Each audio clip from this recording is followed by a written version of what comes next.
एक समय की बात है। गहरे और जादुई ओकवुड जंगल में एक छोटी लाल गिलहरी रहती थी, जिसका नाम रिक्की था। रिक्की तेज, चतुर और ऊर्जा से भरपूर थी। उसे पेड़ों पर दौड़ना, शाखाओं से छलांग लगाना और जंगल के अन्य जीवों पर छोटे छोटे मजाक करना बहुत पसंद था। लेकिन रिक्की में एक दोष था। वह बहुत अधीर थी और सोचने से पहले ही कार्य कर बैठती थी। इसी जंगल में एक बुद्धिमान पुराना उल्लू भी रहता था, जिसका नाम ओरेन था।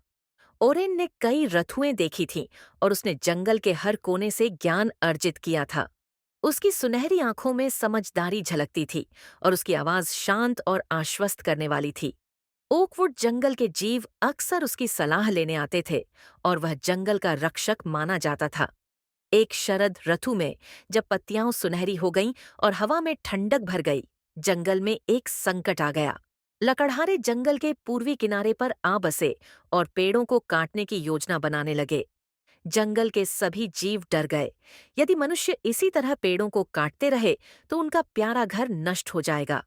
सभी जीव प्राचीन ओक के नीचे इकट्ठा हुए, जो जंगल का सबसे पुराना पेड़ था। बुद्धिमान उल्लू ओरेन ने ऊंची शाखा पर बैठकर सभी को संबोधित किया। हमें लकड़हारों को रोकने का तरीका खोजना होगा, लेकिन हमें समझदारी से काम लेना होगा। जल्दबाजी में किया गया कार्य हानिकारक हो सकता है। रिक्की, जो हमेशा जल्दी में रहती थी, एक गिरी हुई लकड़ी पर चढ़कर बोली, हम यहाँ बैठकर बातें नहीं कर सकते। हमें उन्हें डराना होगा। मैं उनके तंबू की रस्सियों को काट दूंगी, उनके औजार बिखेर दूंगी और डरावनी आवाजें निकालूंगी। वे डरकर भाग जाएंगे। भीड़ में हलचल हुई। कुछ जीवों को रिक्की की योजना खतरनाक लगी, लेकिन कुछ अपने घर को बचाने की चिंता में सहमत हो गए। लेकिन ओरेन ने अपने पंख फड़फड़ाए और शांत स्वर में कहा, बहादुरी जरूरी है, लेकिन बुद्धिमानी भी उतनी ही आवश्यक है।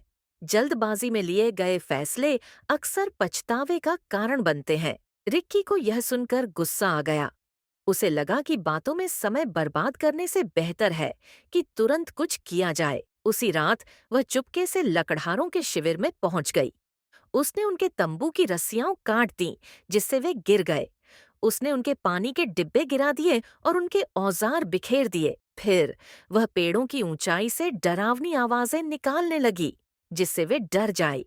कुछ देर के लिए ऐसा लगा कि योजना काम कर रही। लकड़हारे घबरा गए, लेकिन फिर गुस्से में बोले, कुछ जानवर परेशान कर रहे हैं, हमें अपना काम जल्दी खत्म करना होगा। अगले दिन उन्होंने और अधिक लोग बुला लिए और बड़े औजार ले आए ताकि जल्दी से पेड़ काट सकें। रिक्की भारी मन से प्राचीन ओक के पास लौटी। मैंने उन्हें डराने की कोशिश की, लेकिन हालात और बिगड़ गए, उसने उदासी से कहा। और इनने समझदारी से सिर हिलाया। जल्दबाजी से खतरा और बढ़ सकता है, लेकिन चिंता मत करो, अभी भी एक रास्ता है। बुद्धिमान उल्लू ने अपनी योजना साझा की। हमें लकड़हारों को दिखाना होगा कि यह जंगल लकड़ी से अधिक मूल्यवान है। कई मनुष्य प्रकृति से प्रेम करते हैं। यदि वे हमारी दुनिया की सुंदरता देखेंगे तो शायद वे दोबारा सोचें। ओरेन के मार्गदर्शन में जंगल के सभी जीवों ने मिलकर काम किया। पक्षियों ने अपनी मधुर आवाज में गाना गाया। जुगनुओं ने रात में चमकती हुई रोशनी का अद्भुत नजारा पेश किया। हिरण और खरगोश छिपने की बजाय खुले में घूमने लगे, ताकि लकड़हारे जंगल की शांति को महसूस कर सकें। यहाँ तक कि आमतौर पर शर्मीले लोमड़ी और साही भी खेलते हुए दिखे। योजना सफल हुई। लकड़हारों में से कुछ जंगल की सुंदरता देखकर भावुक हो गए और उन्होंने काम बंद करने का निर्णय लिया। उन्होंने संरक्षणवादियों को बुलाया, जिन्होंने ओकवुड जंगल को संरक्षित क्षेत्र घोषित कर दिया। इस तरह पेड़ बच गए और जंगल के जीव सुरक्षित हो गए। उस दिन रिक्की ने एक महत्वपूर्ण सबक सीखा। साहस और कार्यशीलता महत्वपूर्ण है, लेकिन बुद्धिमत्ता और धैर्य भी उतने ही आवश्यक हैं। इसके बाद से वह कोई भी निर्णय लेने से पहले ओरेन की सलाह लेने लगी। और धीरे धीरे वह कभी अधीर रहने वाली गिलहरी जंगल की सबसे समझदार प्राणी बन गई। जंगल सुरक्षित रहा और बहादुर गिलहरी और बुद्धिमान उल्लू की मित्रता और गहरी हो गई। उन्होंने सुनिश्चित किया कि ओकवुड जंगल आने वाली पीढ़ियों तक फलता फूलता रहे।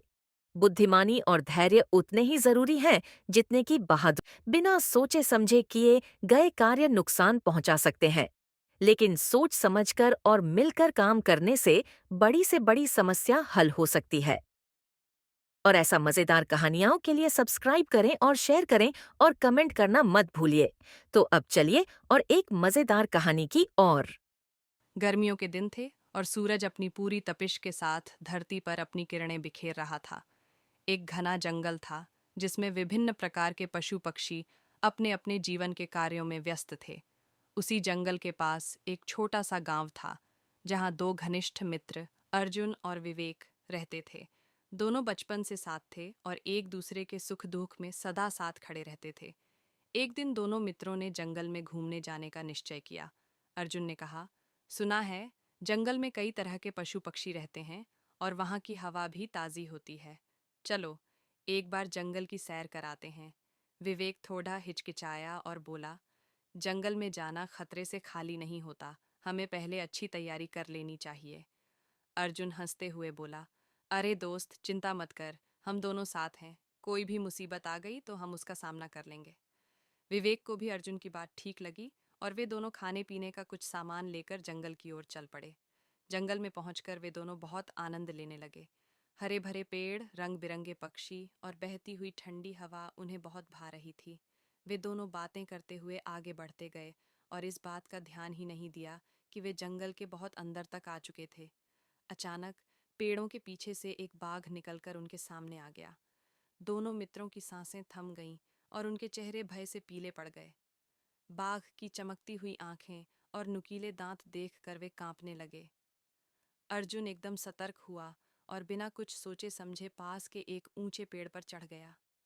उसे अपनी जान की पड़ी थी और उसने अपने मित्र विवेक की परवाह तक नहीं की। विवेक वहीं खड़ा रह गया क्योंकि उसे पेड़ पर चढ़ना नहीं आता था। उसने जल्दी से अपने दिमाग को दौड़ाया और जमीन पर गिरकर अपनी सांस रोक ली। उसे बचपन में किसी बुजुर्ग ने बताया था कि बाघ केवल जीवित शिकार पर हमला करता है, मृत शरीर को नहीं छूता। उसने यह युक्ति अपनाई और बिल्कुल निस्संदेह भूमि पर लेट गया। बाघ उसके पास आया, उसे सूंघा, लेकिन जब कोई हलचल नहीं हुई तो उसे मरा समझकर वहां से चला गया। जब बाघ दूर चला गया तो अर्जुन पेड़ से उतरा और विवेक के पास आया। उसने मुस्कुराते हुए पूछा, विवेक, बाघ तुम्हारे कान में क्या कह रहा था? विवेक ने गहरी सांस लेते हुए उत्तर दिया, बाघ ने कहा कि सच्चा मित्र वही होता है जो संकट के समय साथ खड़ा रहे, न कि अपनी जान बचाने के लिए भाग खड़ा हो। अर्जुन यह सुनकर शर्मिंदा हो गया और उसे अपनी गलती का एहसास हुआ। उसने विवेक से माफी मांगी और वादा किया कि वह आगे से कभी ऐसी स्वार्थी हरकत नहीं करेगा। इस घटना के बाद दोनों मित्र और भी अच्छे दोस्त बन गए और उन्होंने यह सीख ली कि सच्ची मित्रता संकट के समय ही परखी जाती है। इसके बाद अर्जुन और विवेक ने जंगल से बाहर निकलने का रास्ता ढूंढना शुरू किया। वे समझ चुके थे कि वे बहुत अंदर तक आ चुके हैं और अब लौटने का मार्ग खोजना आसान नहीं होगा। उन्होंने मिलकर सोचा कि किस दिशा से आए थे और आसपास के पेड़ों व पगडंडियों को पहचानने की कोशिश की। रास्ते में उन्हें कुछ और जंगली जानवरों की आवाज़ें सुनाई दीं, जिससे उनका डर और बढ़ गया। विवेक ने अर्जुन से कहा, हमें जल्द ही गांव की ओर लौटना चाहिए, अन्यथा और कोई मुसीबत आ सकती है।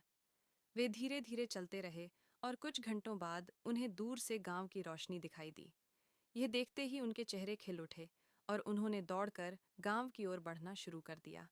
गांव पहुंचकर उन्होंने अपने परिवार और दोस्तों को इस घटना के बारे में बताया। सबने अर्जुन को उसकी गलती का एहसास कराया और विवेक की सूझबूझ की सराहना की।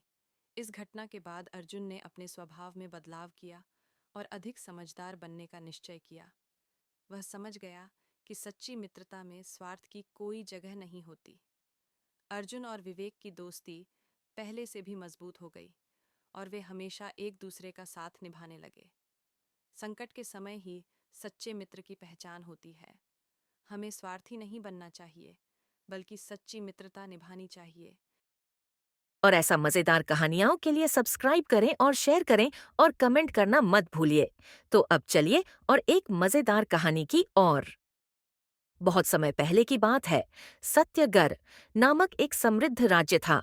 वहां के राजा विक्रमसेन अपनी न्यायप्रियता और परोपकार के लिए प्रसिद्ध थे।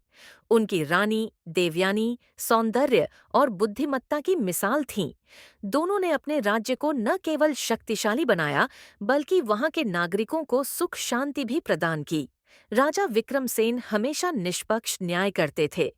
एक बार उनके दरबार में एक किसान आया, जिसने एक साहूकार पर धोखा देने का आरोप लगाया। साहूकार बहुत अमीर और प्रभावशाली था, लेकिन राजा ने निष्पक्षता से निर्णय लिया और सच्चाई के आधार पर न्याय किया। इससे उनकी प्रजा का उन पर विश्वास और भी बढ़ गया। रानी देवयानी अपने दयालु स्वभाव के लिए जानी जाती थीं। एक बार राज्य में अकाल पड़ा और जनता भूख से त्रस्त हो गई। रानी ने अपने सारे गहने और राजमहल का धन दान कर दिया, जिससे गरीबों को भोजन मिल सके। उन्होंने स्वयं भी महल का वैभव छोड़कर एक साधारण जीवन अपनाया, ताकि प्रजा की पीड़ा को महसूस कर सकें। एक दिन पड़ोसी राज्य ने सत्यगढ़ पर आक्रमण कर दिया। राजा ने अपनी सेना को संगठित किया, लेकिन संख्या में कम होने के कारण युद्ध कठिन था। ऐसे में रानी देवयानी ने अपनी सूझबूझ से एक योजना बनाई।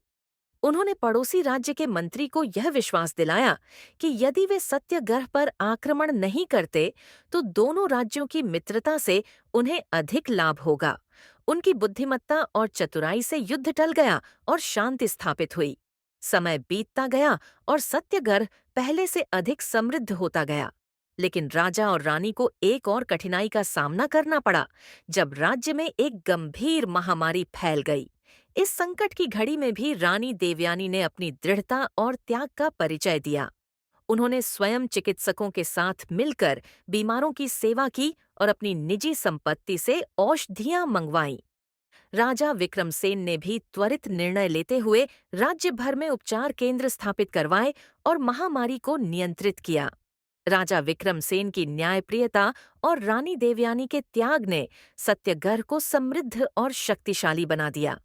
इस कहानी से हमें यह सीख मिलती है कि न्याय और त्याग से न केवल एक राज्य, बल्कि पूरी मानवता का कल्याण किया जा सकता है।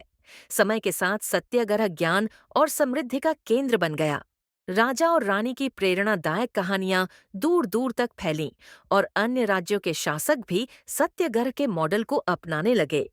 उनकी न्यायप्रियता, परोपकार और त्याग की सीख ने सत्याग्रह को एक स्वर्ण युग में पहुंचा दिया। उनके निर्णयों ने यह सिद्ध कर दिया कि सच्चा राजा वही होता है जो अपने लोगों की भलाई के लिए खुद को समर्पित कर देता है। इस तरह सत्यग्रह हमेशा न्याय और सद्भाव का प्रतीक बना रहा।